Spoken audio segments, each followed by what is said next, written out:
Inside Tom Aspinall's camp, the energy is electric. Every punch, every takedown, every round of sparring is driven by one mission: to dismantle Ciryl Gane at UFC 321. You said you don't really care about the belts, you really want to prove you're the best. Is there any other fighter in the heavyweight division that you feel you need to beat to prove that you are the best, other than Ciryl Gane? Yeah, there's lots of guys. There's lots of guys, man, but I'm the kind of guy who doesn't look past my opponent. I'm very, very serious about this fight. I've been training for the last year without a break. I've had absolutely no breaks. I'm much better now than I was in my last fight, and I want to show that. But as far as other heavyweights and stuff, right now that doesn't really interest me. John Jones is retired, so I don't really have much to say on that, to be honest. So I'm fighting this guy, and this guy's really good, so I'll be as ready as I can be. British heavyweight phenom has stayed silent. In the spotlight, but behind the scenes, his camp has been pure intensity. This isn't just another matchup.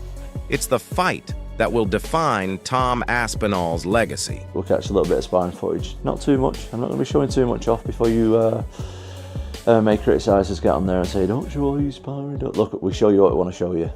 We put out what people want to see and what we want people to see. So if there are mistakes in the sparring, which there will be, it's because we want you to see them. So.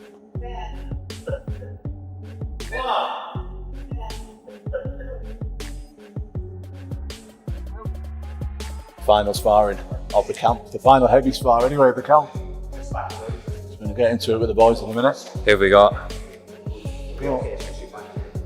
Ante, Modestus and Big Martin.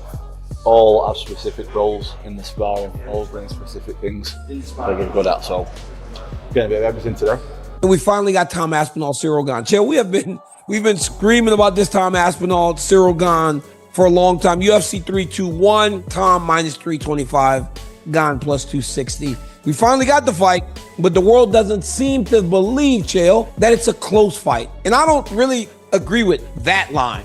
I think this fight is much closer. Tom Aspinall minus 325, Ciryl Gane plus 265. If Tom Aspinall loses to Ciryl Gane, the heavyweight division is absolutely cooked. The heavyweight division in the UFC is already hanging on by thin ice at the moment. Legitimately, the only good fight that's interesting that I'm actually excited for in this division is Tom Aspinall versus Ciryl Gane. Everyone is already expecting Tom Aspinall to beat Ciryl Gane, but what if he doesn't? We all built up this image of Tom Aspinall as the only person that could defeat John Jones. Gun to your head right now, name 10 heavyweight UFC fighters. If you're like me, you probably only got to 5. It's just not a marketable division right now, and the stakes for Tom Aspinall in this fight are just so extremely high because he has so much hype going for him right now. And if Ciryl Gane beats Tom Aspinall, I am not ready for the absolute Twitter rant that John Jones is going to have. I do not want John Jones to be validated like this. None of us do. You just know he's going to have the biggest I told you so moment if Tom does lose. Who's the next big heavyweight star? Tom Aspinall, the guy who just won the interim title. He's phenomenal. And he is, again, the next advancement of the evolution of the sport. How so? Well, because he can do everything. That guy's got elite jiu-jitsu. He's got elite takedowns. His striking is outstanding. I mean, he knocked out Sergey, who's the scariest fucking striker in all of MMA. Yeah. And he knocked him out in the first round. And the way he did it was just picture perfect. And he did it with a fucked up back. He fucked his back up and wasn't able to train. He only got the fight call 2 weeks before the event. I was just going to say, right? Yeah. Like he couldn't train. He couldn't train. He just went out there and fought. I knew Aspinall was going to have a speed advantage because he's faster than any heavyweight. Yeah. And that's something that his coach drilled into him when he was young. Speed. Like, be fast. Like, you got to be fast. That's what's going to separate you from everybody else. Speed kills. Speed. And he's a giant dude, 260 plus pounds, but he moves like a fast young guy. Yeah. And he's also just so well-rounded. And he's just beginning. Yeah. I mean, that was really the first. Sources inside Tom Aspinall's camp say the entire focus is on one thing: pressure. They know Ciryl Gane is one of the most elusive heavyweights alive, always moving and slipping out of danger. But that's exactly what Tom plans to shut down. He's been drilling cage control, cutting off angles, and forcing Gane into tight exchanges where his explosiveness can take over. His coaches have even brought in top-level sparring partners who mirror Gane's slick, evasive footwork, making sure no movement catches Aspinall by surprise on fight night. But you can never replicate what happens in fight, but we try our best. to get as close to fight ready as possible while training safe. So I mean, there's obviously like 4 massive guys in the room, and we're going hard. So there's only so many times you can do this kind of sparring with it being safe. So I usually do like 3 or 4 of these a camp. So there's the last one. One more with Modestus. One more round with Modestus. Yeah, I've done 4, 5. Got one more to go. Here's a question with Aspinall. What happens with Aspinall in the second round? If you want to talk about a guy who sprints, I don't think anybody moves like that guy does. He beat everybody else's ass too. All the other heavyweights, ragdoll dudes way bigger than him. He's just a freak, and he is again the next the next advancement of the evolution of the sport. How so? Well, because he can do everything. That guy's got elite jiu-jitsu. He's got elite takedowns. His striking is outstanding. Like, I've seen a lot of heavyweight, even Francis, who's like the greatest, scariest power striker I've ever seen in the heavyweight division. No one's scarier than Francis. Francis does not move like Tom Aspinall. Tom Aspinall is significantly faster than every other heavyweight. That's a real problem. At a 250 plus pound frame, his movement's extraordinary. And that's something you have to deal with. Like, that is a crazy ability. Like, his ability to move, like the way he moves, is so much different than everybody else in the sport. He moves like a 175 pounder. He doesn't move like a 250 pound guy. Incredible stand up, knocks guys out with one punch, black belt in jiu-jitsu, really good wrestler, his everything, and he's young. So what's your prediction if it happens? It's hard to bet against John. It's hard to bet against John, but John's not a real heavyweight. John could make light heavyweight 100%. He weighs 230 right now, maybe a little less than 230. There's no doubt in my mind that if John just changed his diet and went back, he hasn't put that much mass on. Competitive fight, or do we just want John Jones back for a big fight? Because those are two different things. That's exactly my point, right? I want the competitive fight. I think hardcore fans, but that goes exactly right into what I was saying, right? Do we want entertainment? Because what Alex and John is going to do is have a ridiculous build-up, right? Like, where everybody's going to be pumped. There's going to be people betting on Alex. There's going to be people, just like Conor going and fighting Floyd, right? There's going to be people like, oh yeah, Conor's got a chance. I think Alex has a better chance than Conor did against Floyd, by the way. But you get my point, right? Like, the matchup is literally the nightmare matchup for Alex Pereira. Like John is as big, probably bigger. I think probably a little bit bigger than Alex Pereira. A heavyweight, certainly bigger. A million times better wrestler. Like, there's no possible way in hell that Alex, his wrestling is to John Jones's level at this point. Even if John Jones is out doing cocaine for the last year and then just shows up and fights, John comes back, he has to fight Tom Aspinall. There's no other good fight to make. And again, but then you kind of get into the debate of, is this a sport or is it entertainment, right? Entertainment-wise, which I think we talked about a little bit about the White House card, period. Is this going to be make the biggest fights you can, or, make relevant fights? And if you're making the biggest fight you can, you go with Alex Pereira, John Jones, 100%. Especially if you're Dana and you trust that John Jones is going to make it there on time, or not go to jail in the meantime or anything, right? And but I think it's a no-brainer in terms of like the biggest fight that you could potentially make. I still think he should fight Tom Aspinall, though. I don't know which is really a bigger fight.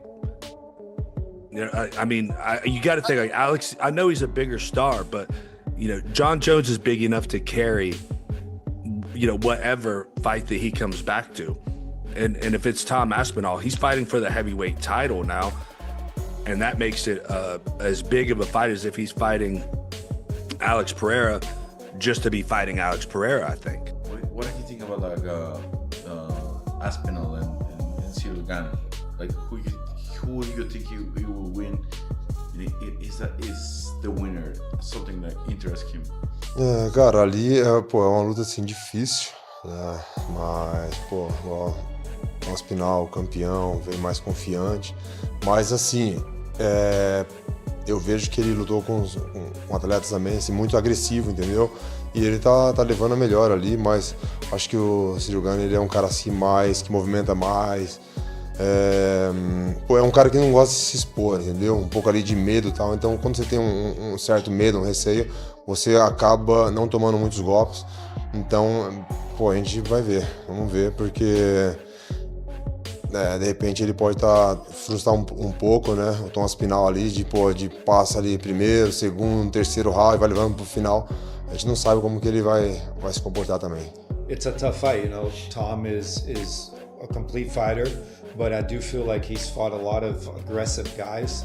And I think Gane is a guy who's going to do a lot of movement. He's going to be a little more cautious and you know, just moving around a lot. It might frustrate Tom, you know. So first, second, third round, maybe Tom can't find Ciryl Gane. So I think it's going to be a different fight. We'll see. Você acha que a sua carreira vai terminar no semi-completo ou completo? Bom, de verdade não dá para responder isso, né? Eu gostaria, né, de futuramente, né, porque meu peso vai subindo, né, então não sei quanto tempo eu consigo fazer isso, 38 anos, não sei. Vou fazendo do jeito que eu tô fazendo, dando um passo de cada vez e a gente vai vendo o que acontece. Would you like to finish your career at light heavyweight or heavyweight? I really don't know. We'll have to see. You know, obviously my body gets heavier. I don't know how long I can cut to 205. So we're just going to have to see and take it fight by fight. That's not all. Aspinall's real weapon lies on the ground. His jiu-jitsu and wrestling have been sharpened to a razor's edge. He's preparing to drag Gane down, dominate the control game, and break him mentally before finishing him physically. Ciryl tweeted that he thinks you should be careful what you wish for. He'll see you in Paris. How do you think you match up against Ciryl?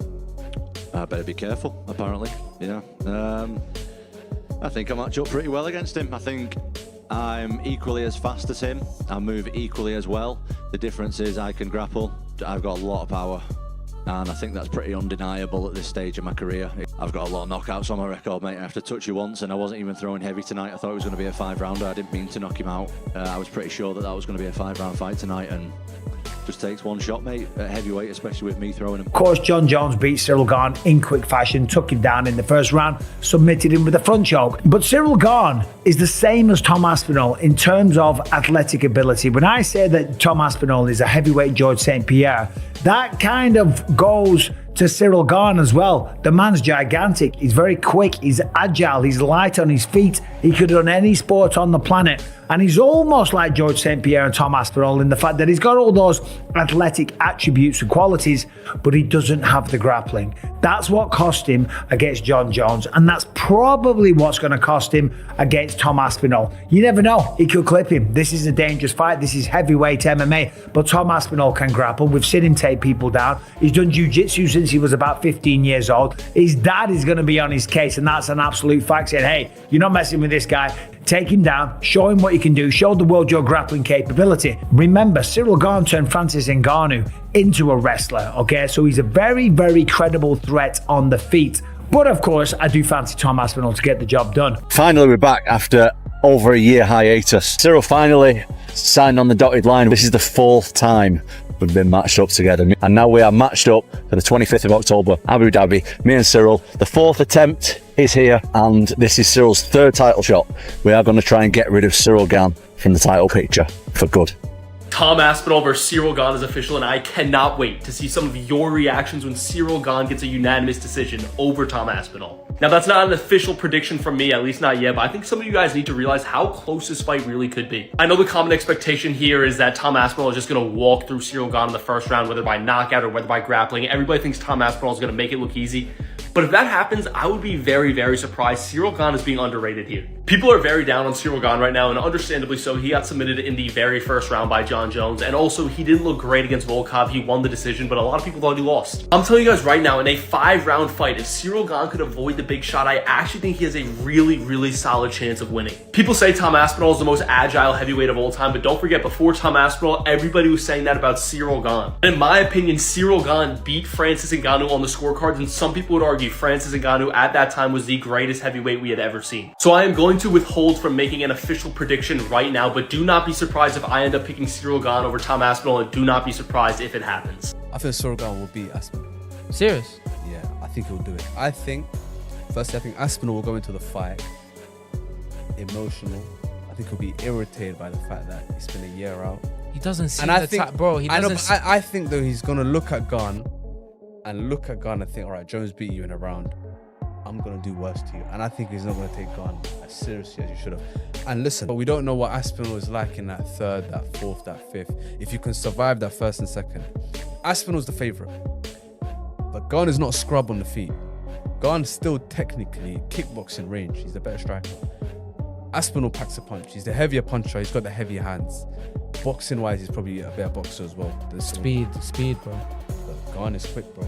Yeah. Gane is not slow. And Gane's kicks and his range and his striking defense is still elite. But when you can't land clean on Gane. You can't land clean on Gane. He landed clean on Gane. Very nearly. Okay, that was just that one. No, but listen, from our perspective, that's what happened genuinely. Oh, listen, I swear to God, I'm the agent. And I was asking a journalist from even Arena when you're talking, talk with Enter, talk with Dana. Never they has mentioned your name or any fan before Manchester. That's the first time July. But you have to understand, for us, they did mention Cyryl's name before. Maybe not to you, but to us. No. Mention is like, do you want to fight him? They never even mentioned to me, I swear. Like, right. I can talk with any one of them. I believe so, it. So Ciryl was like, this is, I don't understand. No, because this guy looks so good with me. I'm only saying from my perspective, it's the truth. From your perspective, it might be different. Okay. But I'm just saying my truth. I would never make it up and be like, oh, he's a pussy or whatever. I wouldn't do that. I'm saying the truth from our perspective. No, it makes sense for me. No, of course. I'm never going to start making up some lies. But from our perspective, we got offered it before Manchester, and then again in Manchester, and that's what I know. Don't worry about it. It's like you like to fight. Yeah. I mean, we love it. We're going to fight, and it's going to be good. I told you, Cyryl's a good guy. I wouldn't say it for no reason. We're here to fight. We're going to fight. It's going to be good. But I didn't want you thinking like I just made it up to say something to the media or make it out like you guys look bad. That's genuinely what happened for us. So we're just saying the truth. I believe you guys. Right. You're telling thank you. Joking. I got a sore neck, tattoos. I got a tattoo. They know Ciryl Gane avoids the ground game, and that's exactly where Aspinall plans to strike. He's been drilling non-stop, takedown transitions, ground and pound sequences, and submission chains built to expose Gane's biggest weakness. But it's not just physical. The mental warfare in Aspinall's camp is just as intense. He's been studying Gane's past mistakes, from John Jones to Ngannou, crafting a blueprint to dismantle him. Coaches say he's become obsessed, sparring bigger opponents, pushing through pain, and training with a fire that feels deeply personal. After months of delays and division politics, Tom Aspinall is done waiting. He's coming to make a statement. Who I've trained with from my experience, who in the gym are absolute killers, absolute world beaters, and they'll get in a fight and they'll just freeze up, and it doesn't work like it does in the gym. They fight way worse. And there's other guys like myself, anytime there's pressure on me, that's when I've done my most devastating performances. Oh, talk's just talk to me, mate. It doesn't matter. Like, at the end of the day, we're both going to take our shirts off, get a pair of gloves on, and go in there and see who wins on October 25th. So it's not really going to change anything, to be honest. Any tips? Any tips? Give me some body sparring. Get some body sparring. Yeah. Give me some advice. Give me some advice. Any tips? Go to the wall. Go to the wall. Stay here, not too much. I think she'll stay here. Go to the wall. Don't know what his aspirations are. He might really want to be an actor. So he's thinking, oh, fuck this MMA stuff. I'm going to go and be the French Arnold Schwarzenegger here. Like, I'm going to crack on with that. So fair play to Ciryl, though. Good luck to him. I've got nothing against Ciryl. He's had a few opportunities to fight me, and he's turned it down. That's the facts of it. I'm not saying he's ducking me or he's not ducking me. Right now, he's being an actor, and I wish him all the best. Now, all that frustration is fueling Tom Aspinall's fire, and Ciryl Gane is the target. What makes Aspinall truly lethal isn't just his skills, it's his composure under pressure. He doesn't rush, he doesn't fold, he calculates. When he senses weakness, he finishes with precision. As UFC 321 draws near, the tension is electric. Analysts like Joe Rogan and Daniel Cormier call him one of the most complete heavyweights in UFC history. And if his camp executes the plan, Tom Aspinall won't just defeat Gane, he'll announce the beginning of a new era in the heavyweight division.